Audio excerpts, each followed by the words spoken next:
When two officers arrested her, they had no idea they'd face her again, this time in court as the judge deciding their fate. It was a sunny afternoon in Fort Collins, Colorado. The park was alive with the sound of children playing, joggers pacing along the trail, and families picnicking under the shade of tall oak trees.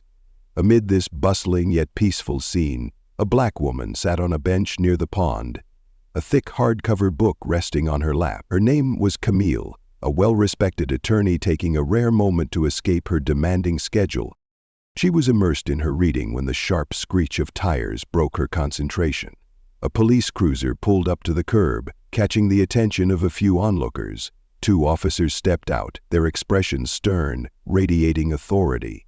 Their eyes immediately locked onto Camille, the only person sitting alone in the vicinity. "Ma'am, may we speak with you for a moment?" one officer called out, his voice carrying an air of suspicion rather than concern. Camille glanced up from her book, her calm demeanor unwavering. "Of course," she replied. Closing the book carefully, the second officer stepped closer, his tone clipped. "We got a call about some suspicious activity in the area. Mind telling us what you're doing here?" Camille raised an eyebrow, clearly puzzled. "Suspicious activity? I'm just sitting here reading." She held up the book as if to prove her point, but their scrutiny didn't waver. "Can we see some ID?" the first officer demanded. Her pulse quickened, but she remained composed. "I don't understand. What's the reason for this?" "It's routine," the second officer said. Though his tone implied otherwise, the small crowd that had gathered began to murmur. Some looked curious, while others exchanged uncomfortable glances, sensing the imbalance in the interaction. Camille sighed and reached into her bag, pulling out her wallet. As she handed over her driver's license, one officer took it, scanning the information with unnecessary intensity. "Camille Johnson," he read aloud, almost mockingly. "What's your business here, Miss Johnson?" Camille inhaled deeply, trying to keep her patience intact. "I live in this city. I came here to enjoy the park." "Is that a problem?" The officer's lips tightened. "We'll see." He handed her ID back, but instead of walking away, they continued to linger, asking questions that felt less like routine and more like an interrogation. "Do you always carry a book like that around?" one officer sneered. "Are you alone here or waiting for someone?" the other added, his hand resting on his belt in an unmistakably deliberate gesture. Camille had handled countless tense situations in courtrooms, but this was different. The power dynamic was stark and their tone carried an edge she recognized all too well. Still, she chose her words carefully. "I'm not answering any more questions unless you tell me what I'm being accused of," she said firmly. Her refusal seemed to trigger something in them. The first officer stepped forward. "Don't get smart with us," he snapped. "We're just doing our job." "And I know the law," Camille replied, her voice steady. "I'm not breaking it by sitting in a public park." But reason was not on their agenda. The first officer reached for her arm. "You're resisting," he said, though Camille hadn't moved. "What are you doing?" she exclaimed, startled. The murmurs from the crowd grew louder. A man pulled out his phone to record the scene. "Stop resisting," the officer repeated, louder this time, as if performing for the growing audience. Camille's heart raced as she felt the cold metal of handcuffs snap around her wrists. She tried to stay calm, even as humiliation and frustration burned in her chest. The officers led her toward their cruiser, ignoring the questions from onlookers. Camille turned her head toward the crowd, locking eyes with a young woman holding up her phone. For a moment there was an unspoken exchange, a silent plea to document the injustice unfolding. But as the car door slammed shut, Camille knew this wasn't the end of the story, it was only the beginning. Inside the cramped backseat of the police cruiser, Camille's mind raced. She had spent years defending clients, standing up for justice and navigating the legal system. But now she was on the other side of it. The absurdity of the situation struck her, but there was no humor in it, only anger. The ride to the station was suffocatingly silent. Save for the crackle of the police radio, Camille stared out the window, her reflection merging with the passing scenery. Her wrists ached from the cuffs digging into her skin. At the station, things only got worse. The booking process was invasive, humiliating, and designed to strip her of her dignity. She was fingerprinted, photographed, and led to a small holding cell with fluorescent lights that buzzed relentlessly. "Enjoy your stay," one of the officers said smugly as he shut the cell door. Camille sat on the cold bench, her hands clasped tightly in her lap. She replayed the events at the park over and over in her mind. How had such a peaceful moment spiraled into this? The answer was as clear as it was bitter: prejudice. Hours passed before anyone acknowledged her again. A young officer approached the cell holding a clipboard. "Miss Johnson, you've been charged with resisting arrest and obstructing a peace officer," he said flatly. "On what grounds?" Camille asked, her voice sharper than she intended. "You can discuss that in court," he replied before turning away. She exhaled slowly, forcing herself to think strategically. The charges were flimsy and she knew it, but she also knew the fight ahead wouldn't be easy. Cases like hers rarely were. Eventually, Camille was released on bail. As she walked out of the station, the cool night air hit her like a wave, a stark contrast to the stifling atmosphere inside. She spotted her colleague and friend Marissa waiting by the curb. "Camille!" Marissa rushed over, her face a mixture of relief and concern. "Are you okay?" Camille nodded, though her body betrayed her with a slight tremor. "I'm fine," she said, though the word felt hollow. As they drove away, Marissa kept glancing at her, waiting for her to speak. Finally, Camille broke the silence. "I'm not letting this slide, Marissa. Not this time." Marissa's grip on the steering wheel tightened. "What are you thinking?" "I'm thinking I'm tired of this happening," Camille replied. "I have the tools, the knowledge, and the resources to fight back. And I will." That night, Camille sat at her kitchen table, surrounded by legal pads and open books. She worked tirelessly, outlining a civil rights lawsuit against the officers and the department. Her hands shook, not from fear, but from a simmering determination. As the days turned into weeks, the community began to rally around her. The video of her arrest, shared by the young woman in the park, had gone viral. People from all walks of life reached out with messages of support, sharing their own stories of injustice. Camille's resolve grew stronger with every email, every phone call, every comment. She wasn't just fighting for herself. She was fighting for everyone who had been silenced, humiliated, or dismissed. But even as she prepared for the courtroom battle, she couldn't predict the moment when justice would take an unexpected turn. The weeks following Camille's arrest were a whirlwind of emotions and relentless work. Her law firm was initially hesitant, worried that her public case might overshadow their carefully cultivated reputation. But Camille didn't flinch. She explained calmly but firmly that this fight wasn't just about her. It was about setting a precedent. The viral video had done more than spread her story. It had sparked conversations across the city and beyond. The footage of Camille, calm yet defiant as the officers forcibly led her away, became a symbol of resilience in the face of injustice. Reporters began calling, asking for interviews, but Camille turned them all down. She wasn't interested in media attention. Her focus was laser-sharp, building a case that would not only hold the officers accountable, but also expose the systemic flaws that allowed such behavior to persist. At night, though, when the world went quiet, the weight of the situation crept in. She replayed the arrest in her mind. The dismissive tone, the handcuffs, the murmurs of the crowd. She thought about how easily things could have escalated further. The thought made her stomach churn, but it also fueled her determination. One evening, as she sifted through her research, Marissa stopped by with takeout. Camille barely looked up from her laptop as Marissa placed the food on the table.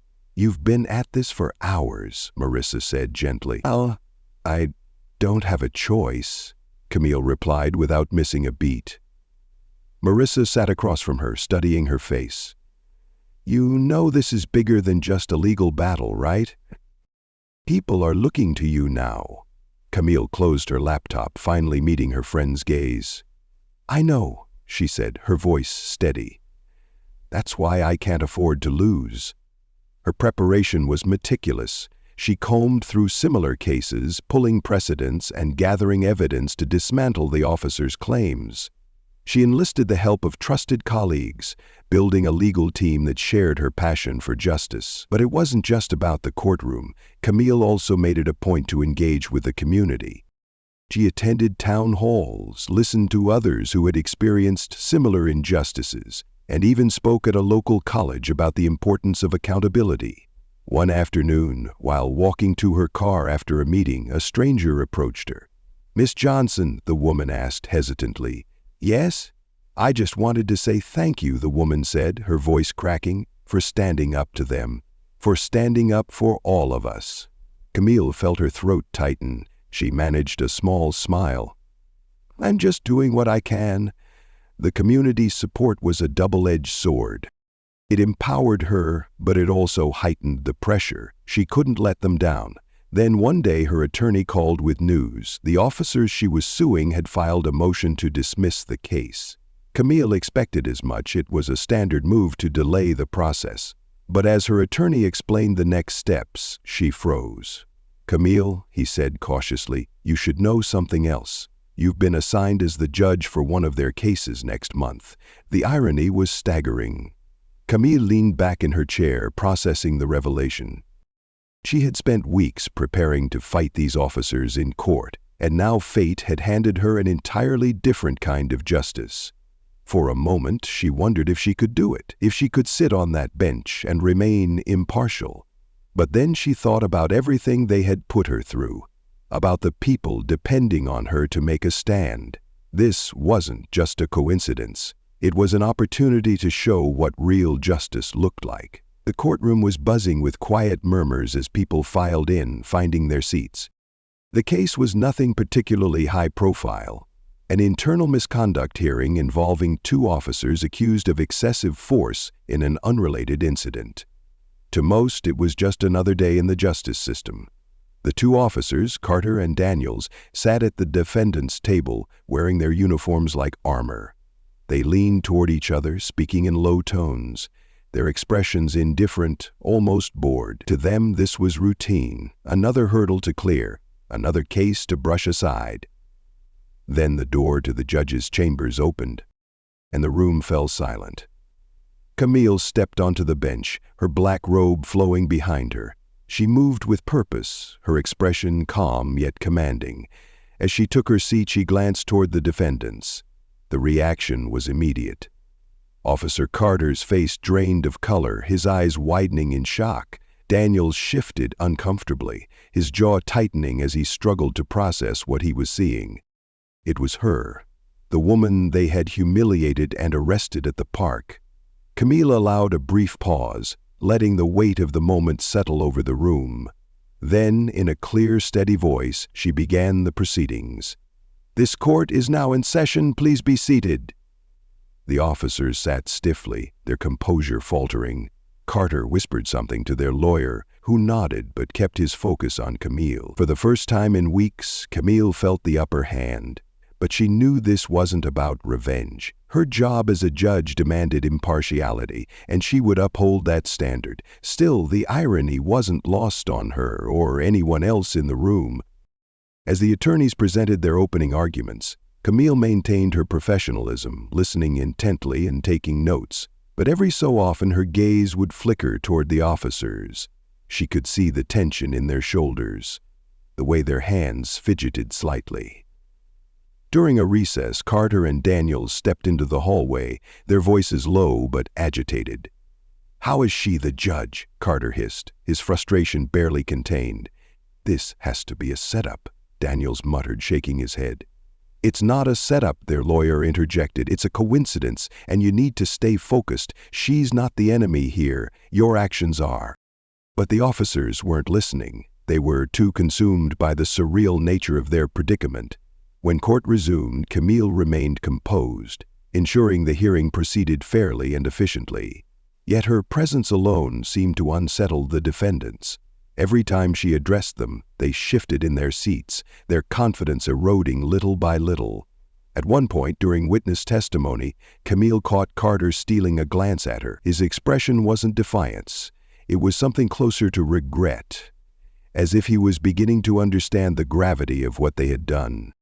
By the end of the day, the tension in the courtroom was palpable. Camille adjourned the hearing, her gavel striking with finality. "We will reconvene tomorrow at 9 a.m., she announced. As the room emptied, Camille lingered at her bench, organizing her notes. She could feel the weight of the officers' stares as they hesitated by the door, clearly debating whether to approach her. In the end, they didn't. They left quietly, their steps heavy with the realization that this was far from over. But for Camille, the real challenge wasn't in the irony of the moment. It was in the decisions that would follow, and whether justice could truly prevail. The courtroom was packed the next morning. News of the unexpected twist had spread, drawing a larger crowd than usual for a misconduct hearing. Some were there out of curiosity, others to support Camille, though they knew her role as the judge meant she couldn't show favoritism. Camille entered with the same calm, composed demeanor, her robe flowing as she ascended to the bench. The attorneys wasted no time diving into their arguments. The prosecutor methodically laid out evidence against the officers, presenting testimony from the victim of the excessive force incident. "Your Honor," the prosecutor said, "the officers' actions were not just a lapse in judgment, they were a blatant abuse of power.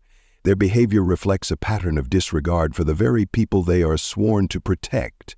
Camille nodded, taking in every word, her pen gliding across her notepad. Her focus was unshakable, even as the defendants shifted uncomfortably under her gaze. The defense attorney rose to counter, his tone measured but strained. "Your Honor, while we acknowledge the incident in question, we argue that the situation escalated due to factors beyond the officers' control. Their intent was not malicious, and we believe this case lacks sufficient grounds for punitive measures." As the arguments continued, Camille couldn't ignore the parallels between this case and her own experience. The excuses, the justifications. It was all too familiar. Yet she pushed her personal feelings aside, determined to let the facts guide her.